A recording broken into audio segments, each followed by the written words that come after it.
하나님의 말씀은 시편 86편 1절에서부터 17절까지의 말씀을 보겠습니다. 시편 86편 1절에서부터 17절까지 말씀이 됩니다. 시편 86편 1절에서부터 17절까지 말씀 같이 한 목소리로 읽겠습니다. 여호와여, 나는 가난하고 궁핍하오니 주의 귀를 기울여 내게 응답하소서. 나는 경건하오니 내 영혼을 보존하소서. 내 주 하나님이여, 주를 의지하는 종을 구원하소서. 주여, 내게 은혜를 베푸소서. 내가 종일 주께 부르짖나이다. 주여, 내 영혼이 주를 우러러 보오니 주여, 내 영혼을 기쁘게 하소서.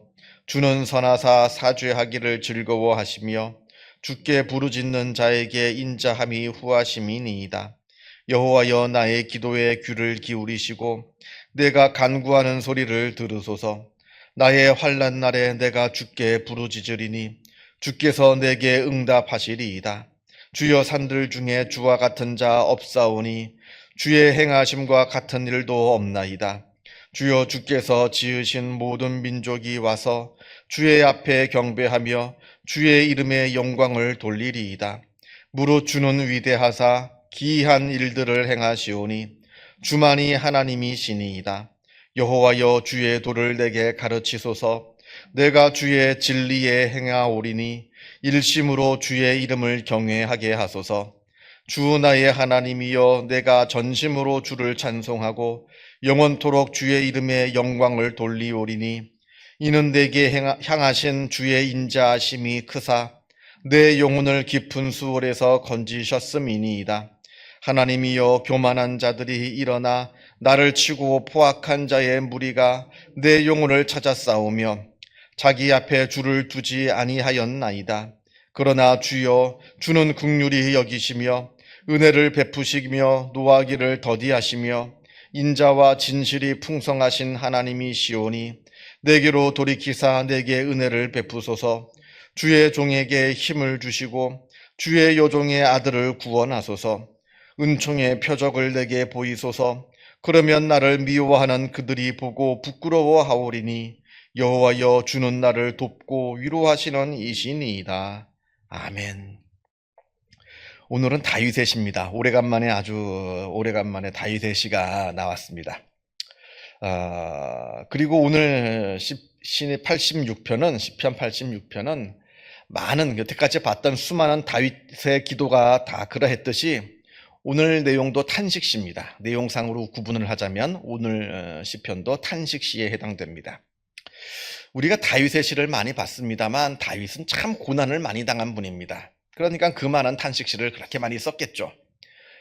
다윗 하면 큰 왕, 위대한 왕, 정치적으로 성공한 사람, 이렇게 생각합니다만, 그러나 다윗도 그 과정에 있어서 너무나 많은 고난과 역경을 겪었다 하는 겁니다.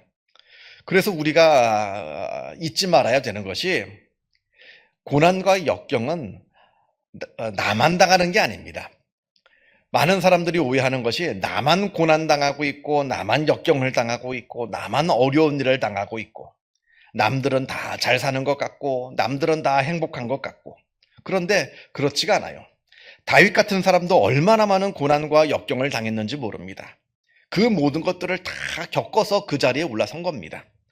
그러니까 세상의 모든 사람들이 다 고난을 당고 역경을 당하고 있습니다. 그래서 나만 고난을 당하고 나만 어렵다 생각해서 하나님을 원망하거나 세상을 저주하거나 다른 사람을 미워하거나 시기할 필요가 전혀 없는 거예요.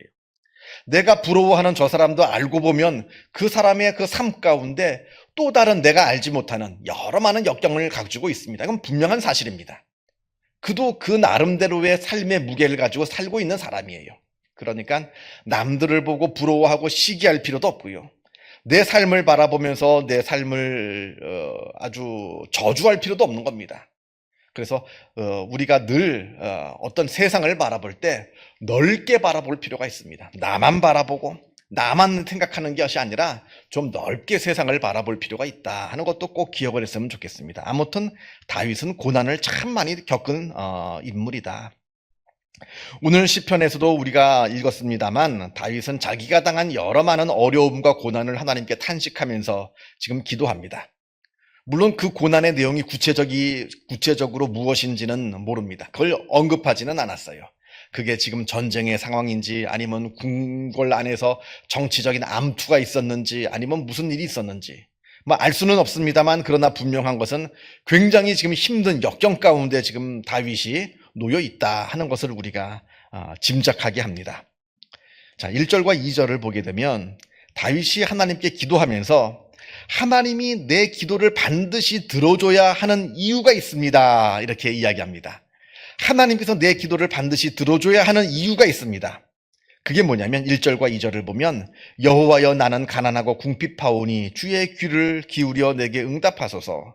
나는 경건하오니 내 영혼을 보존하소서. 내 주 하나님이여 주를 의지하는 종을 구원하소서, 이렇게 이야기합니다. 지금 먼저 나는 가난한 사람입니다, 하나님. 나는 가난한 사람이니까 나를 돌봐주셔야 합니다. 나는 가난하고 궁핍한 사람입니다, 이렇게 이야기합니다. 사실 다윗은 가난하고는 거리가 먼 사람이에요. 어려서부터 아주 유명한 장군이 됐습니다. 어려서부터 정치가가 되었어요. 뭐 얼마나 가난했겠어요. 가난하지는 않았을 겁니다. 그럼에도 불구하고 다윗이 자신을 가난하다라고 말하는 이유는 나는 하나님이 돌봐주셔야 하는 사람입니다. 내가 비록 많은 재산을 가지고 있고 내가 많은 권력을 가지고 있고 내가 내 주변에 많은 나를 도와줄 수 있는 여러 많은 사람들이 있습니다만, 그러나 그 모든 것들은 다 소용없고 하나님이 나를 도와주셔야 되는 사람입니다. 그 고백입니다. 마음이 가난하다는 얘기죠. 예수님께서 말씀하신 것처럼 마음이 가난한 자가 복이 있다 하셨는데 그 가난하다 하는 것은 실제적으로 내가 돈이 없다라는 것이 아니라 돈이 있느냐 돈이 없느냐 이건 중요한 게 아닙니다. 내가 있던 없던 하나님만 의지하고 있습니다, 이걸 이야기하는 겁니다. 나는 하나님을 의지합니다. 하나님밖에 의지할 곳이 없습니다. 그래서 내 마음은 나는 마음이 가난한 그런 사람입니다 하는 그 고백이고요. 두 번째로는 나는 경건하다, 이렇게 말합니다.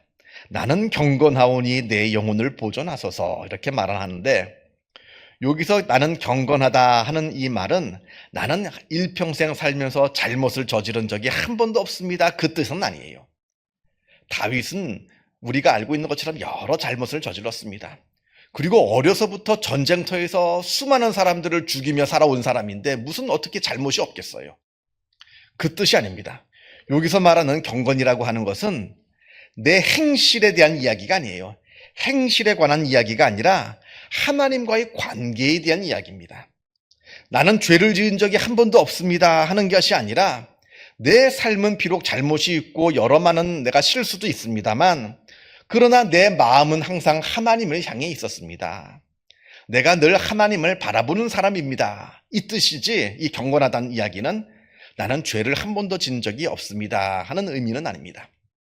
그래서 지금 다윗이 하나님께 기도하면서 하나님께서 내 기도에 귀를 기울여 주셔야 되는 이유가 두 가지가 있는데, 하나는 나는 하나님만 의지하는 사람입니다.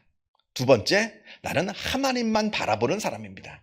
비록 내 삶 속에서 여러 실수가 있었습니다만 나와의 하나님과의 관계는 변함이 없습니다. 나는 하나님의 자녀입니다. 하나님의 아들입니다.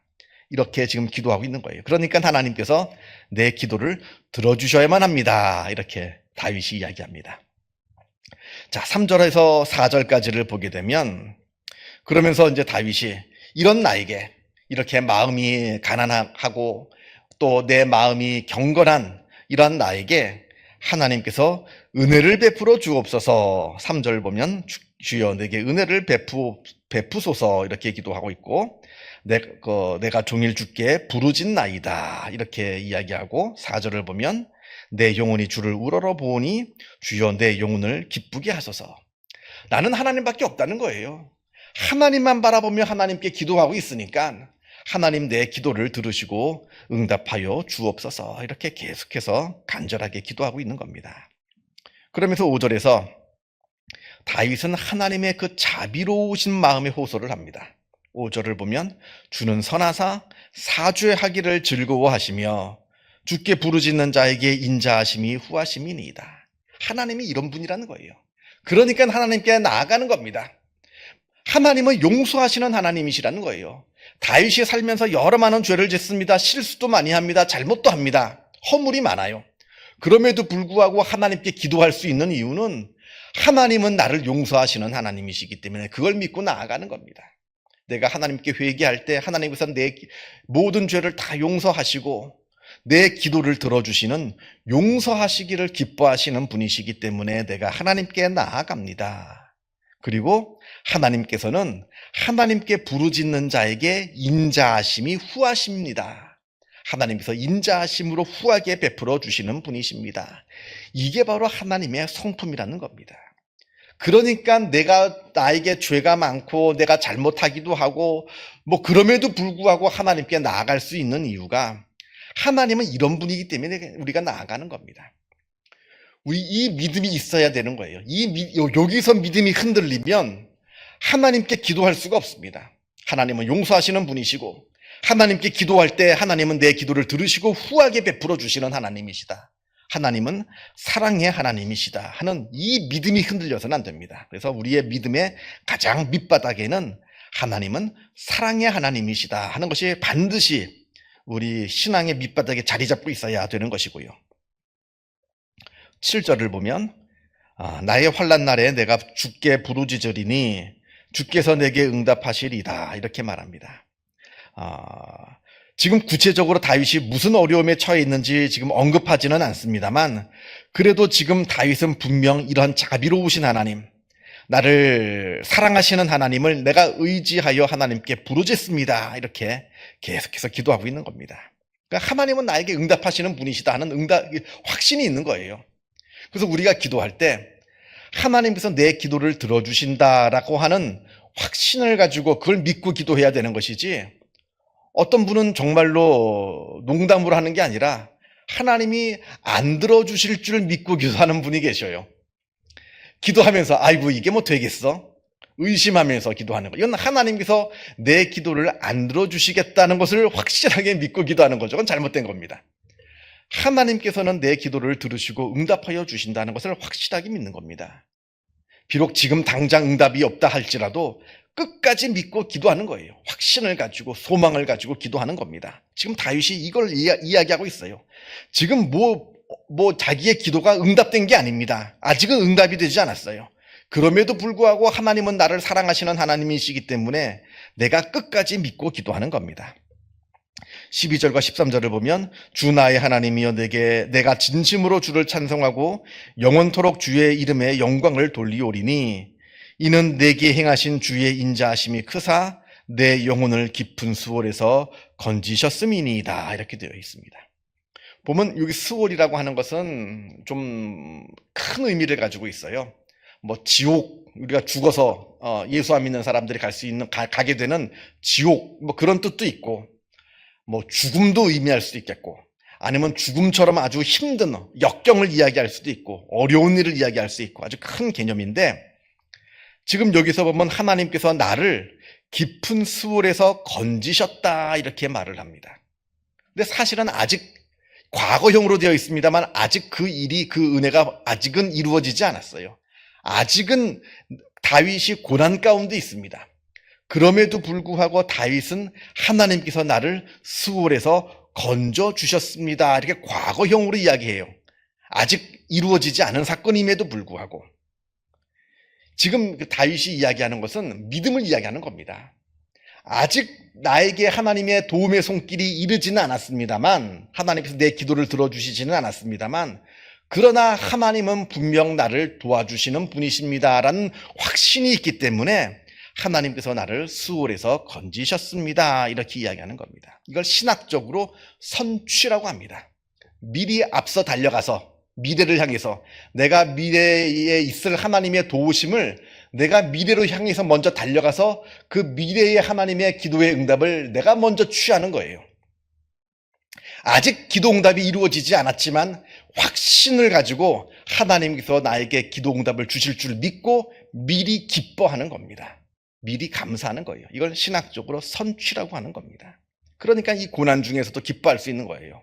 아직 기도 응답이 이루어지지 않았고 어려운 일이 해결되지 않았음에도 불구하고 하나님께서 나를 지켜주시고 이 모든 역경에서 나를 건져주실 것이라 하는 것을 믿기 때문에 고난 중에서도 절망하지 않고 소망을 품을 수 있는 것이고요. 그 확실한 믿음이 있기 때문에 이 어려운 일들 가운데서도 기쁨을 잃어버리지 않는 것이고요. 아직 하나님의 구원이 이루어지진 않았음에도 불구하고 그러한 하나님을 믿기 때문에 내가 미리 하나님을 찬양하고 미리 하나님께 감사할 수 있는 겁니다. 그러니까 참 이 믿음이라고 하신 놀라운 거예요. 우리가 살면서 여러 많은 어려운 일들을 당하게 됩니다. 그 어려운 일을 당할 때마다 하나님을 알지 못하는 사람들은 그 역경에 스스로 무너지고 스스로 절망을 합니다만 우리 믿는 사람들은 달라요. 하나님께서 도와주시는 그 은혜 아직 나에게 임하진 않았다 할지라도 반드시 나에게 하나님의 도움의 손길이 임한다는 것을 확실하게 믿고 끝까지 절망하지 않고 소망을 품는 것이 바로 우리 믿는 자의 모습이라 하는 겁니다. 그래서 끝까지 하나님을 바라보는 이 굳센 믿음, 이 굳건한 믿음이 지금 여기 있는 여러분들 삶 가운데 있기를 주님의 이름으로 축원합니다. 기도하겠습니다. 하늘에 계신 우리 아버지, 아버지의 이름을 거룩하게 하시며 아버지의 나라가 오게 하시며 아버지의 뜻이 하늘에서와 같이 땅에서도 이루어지게 하소서. 오늘 우리에게 일용할 양식을 주시고 우리가 우리에게 잘못한 사람을 용서하여 준 것 같이 우리 죄를 용서하여 주시고 우리를 시험에 빠지지 않게 하시고 악에서 구하소서. 나라와 권능과 영광이 영원히 아버지의 것입니다. 아멘. 자유롭게 기도하시기 바랍니다.